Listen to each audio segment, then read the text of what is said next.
രക്ഷ വന്നിരിക്കുകയായിരുന്നു. അപ്പം നമ്മൾ കുറേ ഇവിടെ ജാനകിയുടെയും വിശേഷങ്ങളെല്ലാം പറഞ്ഞുകൊണ്ടേ ഇരിക്കുകയായിരുന്നു. അപ്പൊ വെറുതെ ഒന്ന് ഒരു ടാസ്ക് കൊടുത്തതാണ് രക്ഷയുടെ അടുത്ത്, ഒരാളെ വിളിച്ചിട്ട് ഒന്ന് പറ്റിക്കാമോ എന്ന് ചോദിച്ചിട്ട്. അപ്പം ജാനകി അപ്പുവിന് കൂടുതൽ അടുപ്പുള്ള ഒരാളെ വിളിച്ച് പറ്റിക്കാന്നുള്ള രീതിയിൽ അങ്ങനെ വിളിച്ചതാണ് കേട്ടോ യുവനെ. ആ ഓക്കെ, സുഖമായിട്ടിരിക്കുന്നല്ലോ അല്ലേ? ഓക്കെ, അപ്പൊ എന്തായാലും യുവ മനസ്സിലാഗ്രഹിക്കുന്ന പോലെ ബിഗ് ബോസിൽ നിന്ന് വിളിക്കട്ടെ, എന്തായാലും വിഷ് ചെയ്യുന്നു. ആ ഓക്കെ, അപ്പൊ ശരി കേട്ടോ, താങ്ക് യു.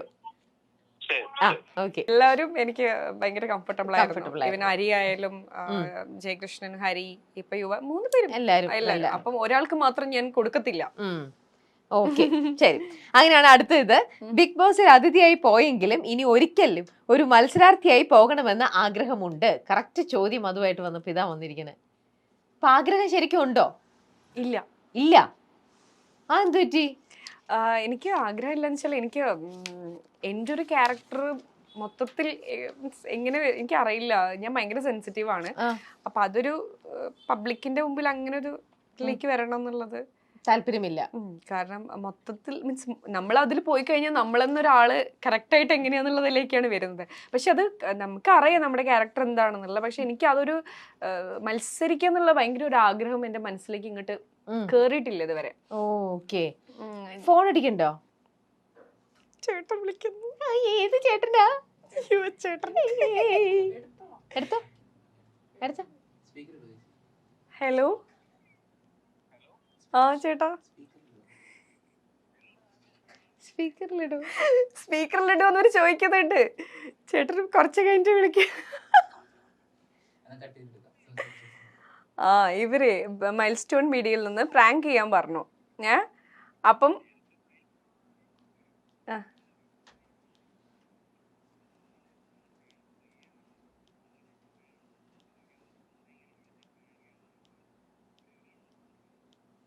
അല്ല, എൻ്റെ അടുത്ത് ഇവർ പറഞ്ഞാണ്.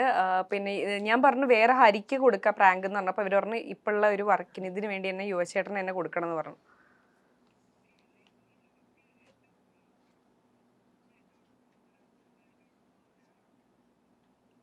അടുപ്പുള്ള എന്നുള്ള രീതിയിൽ അയ്യോ, ഇവരും എൻ്റെ അടുത്ത് പറഞ്ഞത് കംപ്ലീറ്റ് കേൾക്കുക. എൻ്റെ അടുത്ത് പറഞ്ഞത് എന്താ വെച്ചാൽ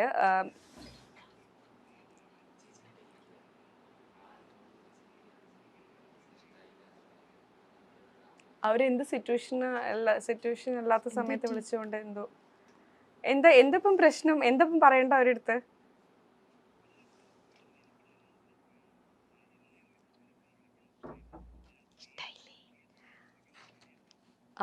അതില്ല, ഇവര് പ്രാങ്ക് ചെയ്യാൻ പറഞ്ഞപ്പോ പെട്ടെന്ന് വിളിച്ചു, അങ്ങനെയാണ്. സോറി പറഞ്ഞോ? ബുദ്ധിമുട്ടായെങ്കിൽ സോറി പറയാം. Okay okay, sorry sorry sorry sorry sorry sorry sorry. ഇവരങ്ങനെ പറഞ്ഞപ്പോൾ ഞാൻ വിചാരിച്ചു ചേട്ടൻ ഇപ്പോൾ ഫ്രീ ആയിട്ടിരിക്കുകയാണ്. Sorry sorry. അയ്യോ രക്ഷ, ഇത് രക്ഷനെ തിരിച്ച് പ്രാങ്ക് ചെയ്തതാ യുവ വിളിച്ച്.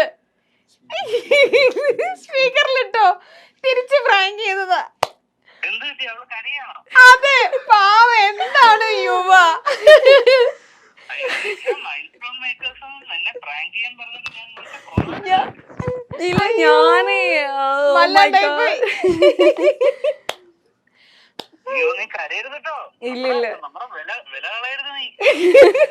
ഇല്ലില്ല, ഞാന് പെട്ടെന്ന് കാരണം ആ ചേട്ടൻ അങ്ങനെ സീരിയസ് ആയിട്ട് അങ്ങനെ സംസാരിക്കാറില്ല. എപ്പോഴും ഭയങ്കര ഫ്രണ്ട്ലി ആയിട്ട് ഭയങ്കര തമാശയായിട്ട് എപ്പോഴും സംസാരിക്കാറ്. അപ്പൊ പെട്ടെന്ന് ചേട്ടൻ സീരിയസ് ആയപ്പോ ഞാൻ വിശ്വസിച്ചു, സത്യം പറയുകയാണെങ്കിൽ. സീരിയസ്ലി ചേട്ടാ ഞാൻ വിശ്വസിച്ചു കേട്ടോ. കാരണം ഞാന് കാരണം ഈ ചേട്ടന്റെ ഇങ്ങനത്തെ ഒരു മുഖം ഞാൻ ഇതുവരെ കണ്ടിട്ടില്ല. കാരണം ലൊക്കേഷനിലായാലും ഭയങ്കര തമാശയായിട്ടും ഭയങ്കര ഇതായിട്ട് പോകുന്ന ആളാണ്. അപ്പൊ അങ്ങനത്തെ ഒരാൾക്ക് ഒരു ഇത്രയും സീരിയസ് ആയിട്ടുള്ള ഒരു മുഖം കണ്ടപ്പോ എനിക്ക് എന്താ ചെയ്യേണ്ടെന്ന് അറിയില്ല. ഇടയ്ക്കിടയ്ക്ക് അങ്ങനെ ആവുന്നതാണെങ്കിൽ നമുക്ക് അറിയാൻ പറ്റും. പിന്നെ അങ്ങനെ ആവില്ലെന്നുള്ള ഉറപ്പുകൊണ്ടാണ് ചേട്ടനെ ഞാൻ വിളിക്കാന്നുള്ളത്. ഇത് മൊത്തത്തിൽ പ്ലാൻ ആണ്. രക്ഷ വിളിക്കുന്നുള്ള കാര്യം യുവയ്ക്കും അറിയാമായിരുന്നു. യുവ വിളിക്കും എന്നുള്ളത് രക്ഷയ്ക്ക് അല്ല, യുവ ഇതെല്ലാം ഫുൾ പ്രാങ്ക് ആണ്. യുവയായിട്ട് എല്ലാം സെറ്റ് ചെയ്ത് പറഞ്ഞു വെച്ചതായിരുന്നു. ശാന്തനു എന്ന് പറഞ്ഞിട്ടുള്ള ഒരു പയ്യൻ ഈ ഇന്റർവ്യൂ കഴിഞ്ഞിട്ട് നീ അവനെ ഒന്ന് പ്രത്യേകിച്ച് ഹോസ്പിറ്റൽ കേസ് എന്ന് പറഞ്ഞപ്പോ ഞാൻ ആകെ ടെൻഷനായി. ആണോ? എല്ലാത്തിനും കാരണം ദേ ഈ ശാന്തനുമാണ്. ശാന്തനു മോനെ ആ നിഷ്കളങ്ക മുഖം ഒന്ന് കാണിച്ച്. ഇവൻ എന്നോട് വിളിക്കുമ്പോ എങ്ങനെ സംസാരിക്കാം, ഹലോ ചേച്ചി, ചേച്ചി എപ്പോഴാ ഫ്രീ? ശാന്തനു ഒപ്പിച്ച പണി പാവം രക്ഷ. ഇപ്പൊ കരഞ്ഞേനെ. ഞാൻ പേടിച്ചു കേട്ടോ.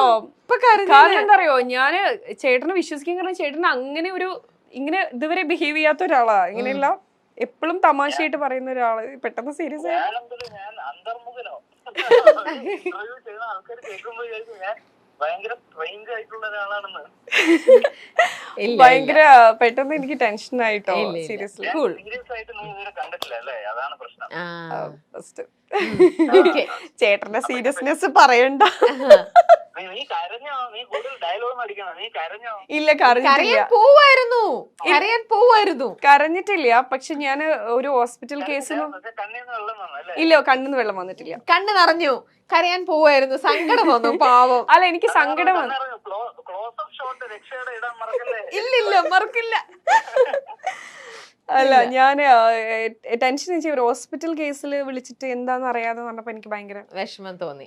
പിന്നെ ചേട്ടന് എന്താ ഞാൻ വിശ്വസിക്കാൻ കാരണം, ചേട്ടൻ ഇപ്പം നമ്മൾ ഈ ഒരു ഇത് ചെയ്തപ്പോ പ്രാങ്ക് ചെയ്തപ്പോ ആ ചേട്ടൻ അവിടെ നിന്ന് ചേച്ചി ഇങ്ങനെ സംസാരിച്ചപ്പോ ആള് ആന്ന് മാത്രമേ പറഞ്ഞിട്ടുള്ളൂ. ഓ അത് ശരി, അങ്ങനെയൊന്നും പറഞ്ഞില്ല. അപ്പൊ ഞാൻ വിചാരിച്ചു ചേട്ടൻ അന്നപ്പോ ഒരു ഫീൽ ചെയ്തിട്ടുണ്ട് എനിക്ക് തോന്നി ചെറുതായിട്ട്. ഓക്കെ, അതൊക്കെ ആക്ട് ചെയ്തതാണ്. യുവയ്ക്ക് എല്ലാം അറിയാമായിരുന്നു, രക്ഷ വിളിക്കും എന്നുള്ള കാര്യം യുവയ്ക്ക് ഓൾറെഡി അറിയാമായിരുന്നു. അവിടുന്ന് ഇങ്ങനെ എന്തെങ്കിലുമൊക്കെ തമാശ പറയാറുണ്ട്, പക്ഷെ ഞാനിത് ഒട്ടും പ്രതീക്ഷിച്ചില്ല കേട്ടോ. സാരമില്ല, ഇനി നമുക്ക് ഇതെല്ലാം ഇന്റർവ്യൂ കഴിഞ്ഞിട്ട് വിളിക്കാം. ഓക്കെ, താങ്ക് യു ചേട്ടാ, ബൈ. ഞാൻ ലൊക്കേഷൻ കാണും, ബാക്കി തന്നോളാം. ബൈ. ശരി, ഓക്കെ. ശരി, താങ്ക് യു യുവ.